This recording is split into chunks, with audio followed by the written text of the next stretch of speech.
Hi, I'm Claudia Sparrow, and I am the director of the documentary film Maxima.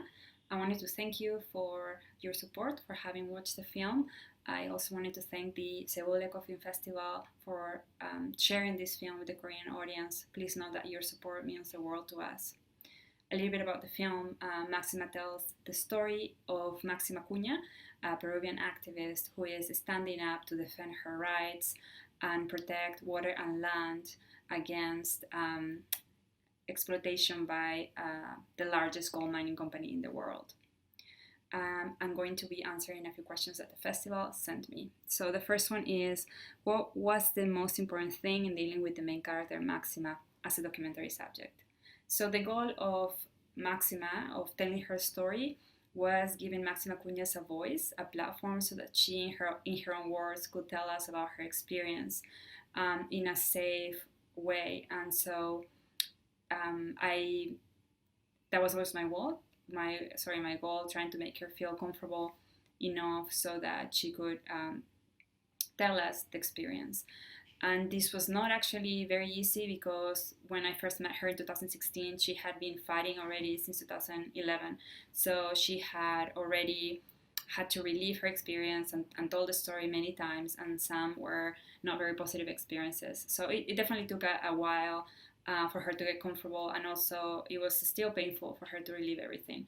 But I am happy that in the end she did, and that when she saw the film, she was happy that she felt that it accurately represented her journey. So that we all were very happy about that, because that was our goal ultimately.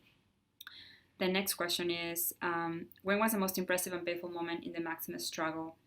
And in my opinion, what motivates Maxima to continue her struggle? So I think that the most painful moment by far in her journey for her was when the mining company tried to get them out of their land violently in 2011. That is when one of the policemen hits her youngest daughter on the back of her head, and she faints, and everybody thought that she actually had died because she was unresponsive. So Maxima adores her kids, and for her to see her daughter like that, to actually experience that kind of aggression, was a life changer. And after that, she decided right there that no matter what, she's never going to stop fighting for justice, not just for her and her family, but for everybody who had been fighting to protect water and land up until then. And I believe that now her kids are her biggest inspiration, because she told me, I've committed no crime, and I'm fighting because I want my kids to know that I am not a thief. I work hard to get this land, and so I'm not going to let anybody tell me otherwise, because again, I've committed no crime. And she also very clearly has stated that she wants to be an example for future generations. And basically, she's not going to stop fighting until the end of her days.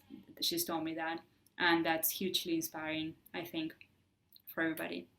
The next question is, in this documentary, not only Maxima, but also Mirta, her lawyer, who've helped her, they've been watched by Yanacocha. If have I had any similar experiences?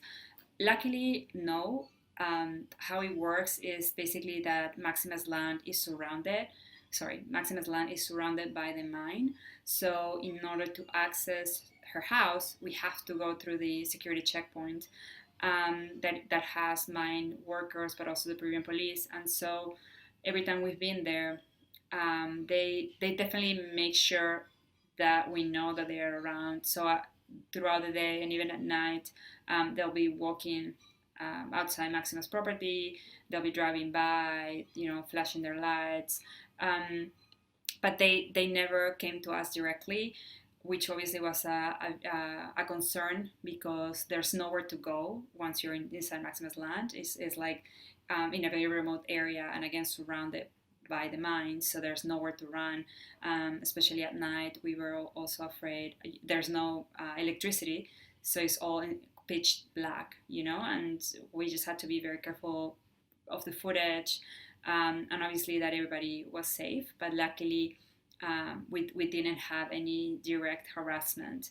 I think that they may have not known that we were shooting where we were there, because we made sure to bring very small equipment. And also we've been told that usually when Maxima has visitors, they tend to stay away, is when they are alone, when they usually go after them, per se. The next question is, people say that there will be no way back to the normal life after COVID crisis. The fact that we meet you online instead of in the theater venue of the festival shows the first change of the post-corona era. What is my opinion? I think that I want to think that the changes that we're experiencing now because of the coronavirus around the world are temporary. And I think that I'm hoping that these times just serves everybody to take a break, reset. And in the sense of filmmaking, I think that if anything, it forces us to be more creative and to find other ways to have our work reach audiences.